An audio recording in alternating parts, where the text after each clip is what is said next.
విద్యార్థుల శారీరక, మానసిక ఆరోగ్యానికి ఆటలు ఎంతో దోహదపడతాయని కేంద్ర మంత్రి కిషన్ రెడ్డి అన్నారు. శుక్రవారం నాడు ఆయన హైదరాబాద్ గాంధీనగర్లో అండర్-14 క్రికెట్ టోర్నమెంట్ను ప్రారంభించారు. ఈ సందర్భంగా కిషన్ రెడ్డి మాట్లాడుతూ హైదరాబాద్ నగరంలో ప్లే గ్రౌండ్ల కొరత తీవ్రమైందన్నారు. విద్యా సంస్థలు కూడా ఆటలకు ప్రాధాన్యత ఇవ్వకుండా కేవలం చదువుపై మాత్రమే దృష్టి కేంద్రీకరిస్తున్నాయన్నారు. జేహెచ్ఎంసీతో పాటు కొన్ని కాలనీ సంఘాలు ప్లే గ్రౌండ్లను పార్కులుగా మార్చే ప్రయత్నాలు చేస్తున్నాయన్నారు. పార్కుల అవసరం ఉన్నప్పటికీ పిల్లలకు ఆటల కోసం ఓపెన్ గ్రౌండ్లు అవసరమన్నారు.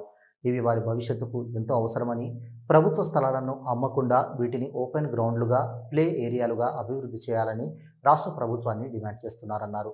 ఈ స్థలాలు రాబోయే తరాల అవసరాలకు తీర్చేందుకు ఉపయోగపడతాయన్నారు. ప్రతి బస్తీ, కాలనీలోని సంఘాలు తమ పరిధిలో ఉన్న ప్లే గ్రౌండ్లను పరిరక్షించే బాధ్యతను తీసుకోవాలన్నారు. ప్రభుత్వ స్థలాలను పచ్చదనంగా ఉంచుతూ పిల్లల కోసం అందుబాటులో ఉంచే విధంగా చర్యలు తీసుకోవాలని అన్నారు.